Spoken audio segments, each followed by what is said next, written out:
Howdy. Welcome back to Dion Talk. The work-life balance trap.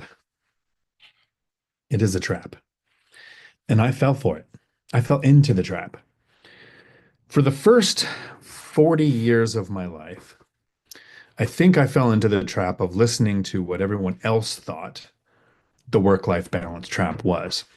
They didn't call it a trap. They just kept telling people, you need work-life balance.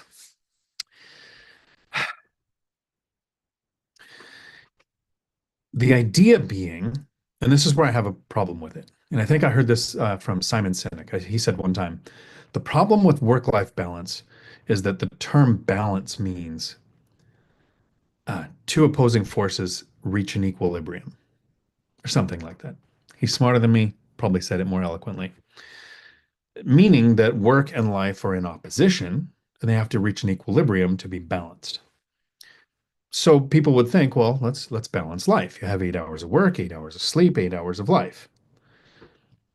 Well, in that 8 hours of life, you have a commute, shopping, working out, cooking, cleaning, like all of these things, spending time with kids, spending time with family, that isn't you time. Where's the balance? And up until 40, I pretty much tried to do that. I tried to think, well, I've been a Marine, a cop, a truck driver. These are all jobs. They were never really 9 to 5 jobs, but this is where the saying, if I only kept working 9 to 5 and never worked 5 to 9, I would work until I died. That doesn't sound very balanced. So I spent decades working, thinking, instead of thinking,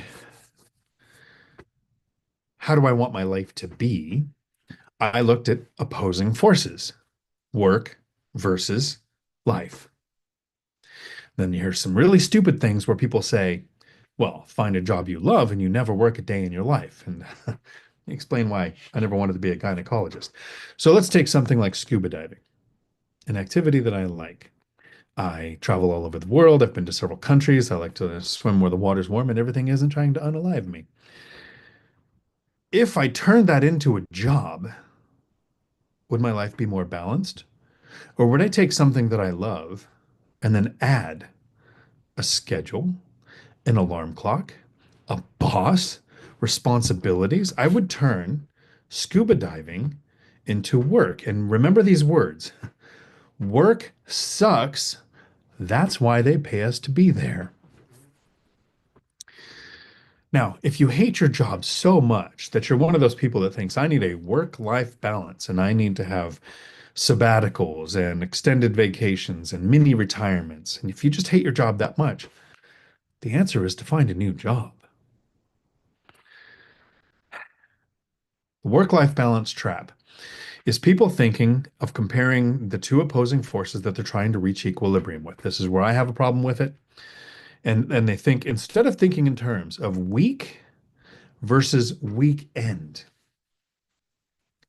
work versus vacation, or the thing I fired so many people for, set clear boundaries. Don't check emails when you're not at work. Don't answer text messages from your boss after hours. Yeah, you can hate me all you want. Ran a nonprofit, helped people find jobs with over 1,200 different companies in all different types of positions. Ran a company myself, and I watched person after person after person getting fired because they would set clear boundaries. Most employers will test an employee by sending a text message or an email when you're not at work. The goal is not to make you work off the clock, is to see how vested you are in the company. So when somebody comes back, had this happen, why are you texting me at 6 o'clock at night? My schedule ended at 5. Didn't fire him then for that thing, but that person went into a category of the first fireable offense, which could have been a gray area and kept them working there. They were gone. So if you set these clear boundaries and you think week versus weekend, work versus vacation,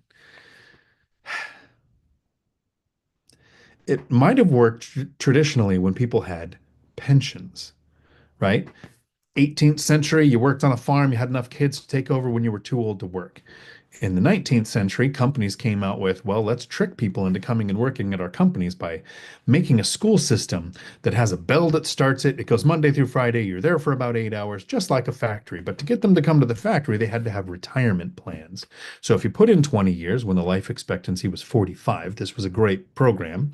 They'll pay you until you die. Well, people started living longer and people realized pensions weren't viable, so they came out with your 401k or so security, which doesn't exist to help old people get money. So security exists because in the 1880s, Otto von Bismarck in Germany created a social program to entice older people out of the workplace to make room for younger people because they would get into less trouble if they could find a job. So Social Security isn't supposed to be there. You have a long pension, sure, work-life balance, make sure you're not putting too much of your time into work so that when you reach retirement age and you have a pension forever and Social Security, life will be great. Well, that's not working for a lot of people. That's why currently today, with very few pensions, we have 48% of Americans between the age of 55 and 65 have zero saved for retirement because they've been trying to have a work-life balance. They've been working 9 to 5 and never 5 to 9, so they're going to work until they die. When I turned 40, I understood the way to escape the trap. And I thought of calling this the work-life rebalance. It's not that catchy. So help me in the comments come up with a term to define this. The work-life trap is that you want a balance. You want these two opposing forces to be equal, and that's not what I did. At 40, I stopped taking vacations for 8 years. At 40, I kept a 17 and a 19-year-old Jeep and Jeep Cherokee running barely for 8 years. I worked overtime, so a lot more than 9 to 5. As a truck driver and a cop and a CDL instructor, I don't think I've ever had a 40-hour week work week. So tons of overtime. I would work side hustles. I tried a furniture delivery company. That blew up in my face. I tried a flatbed company. That blew up in my face. I'm not an entrepreneur. I played online games like World of Warcraft and sold things online for an extra income as a side hustle. I started buying assets that benefit from inflation, assets that will grow in value and do the one thing that we should do for our kids. A lot of people talk about generational wealth. That's not my goal. I actually don't want my kids thinking they're inheriting anything. And as an accidental byproduct of my actual goal, they're going to inherit millions. Don't tell them. I wanted to make sure I put my money to work so that when I'm so old and I can't work anymore, I don't become a financial burden to my kids. That's my goal.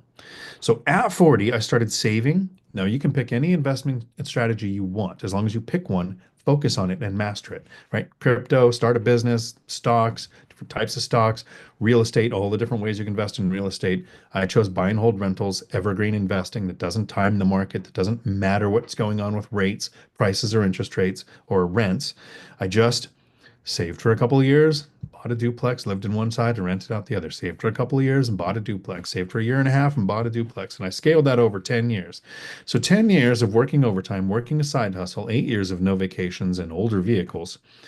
I had a work decade from 40 to 48 to reach financial independence. Then I worked 4 more years because I did find a job that I loved. I got demoted down to president of the CDL school and I was running my own nonprofit to help people find work.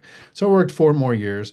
And at the age of 52, after a work decade, right? Not work-life balance. I wasn't working week for weekend. I was working decade for rest of life.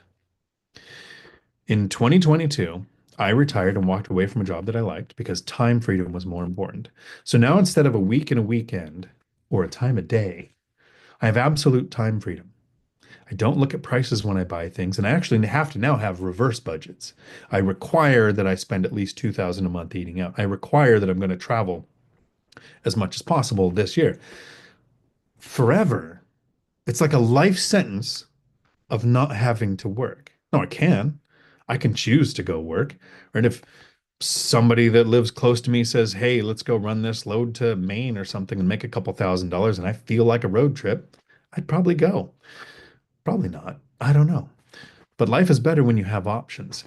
I really want you to understand Don't turn your hobbies into jobs, or the things you love will become work, and work sucks. That's why we're paid to be there. But people who work until they die often worked for the weekend. And people who retire comfortably or retire early, depending on what your goal is, they decided that a period of time. Now, it's my opinion with real estate, the average person can do it in 10 years or less, make work completely optional, even if you're not starting from the best position. If you're going to invest in stocks or crypto, I think it's going to take a larger income than what I had and more money invested, and maybe more than a decade for compound interest to do its thing. If you choose stocks, you should check out channels like Joe Kuhn here on YouTube. That's Kuhn. He invested in stocks, not real estate, retired at the age of 54, and has a great strategies for doing it safely. But I can't explain the actual benefits of financial freedom for putting in a decade. The first 5 years sucked, mostly because for those 5 years, you don't really know it's going to work. That confidence that comes around year 5 or 6 when the income snowball starts to kick in, compounding sources of income, compounding growth of that income, light at the end of the tunnel. And I've reached it. I'm financially free. I put in that decade. And as much as I can, I'm trying to drag as many of you as I can, some of you kicking and screaming, to this side of the tunnel because that decade is worth it. Take this from this. I'm going to look at all the chat and I will answer questions every Tuesday at 4 p.m. Pacific. I will answer questions on these shorter live streams. I'm trying to make videos that aren't long enough to where people who would never click on a 2-hour video will actually get to see the content. So I hope you have a day full of amazing. I almost want to look at the comments really quick. Good to see you guys all here. That's a really good comment. You guys should check out the comments in the live later.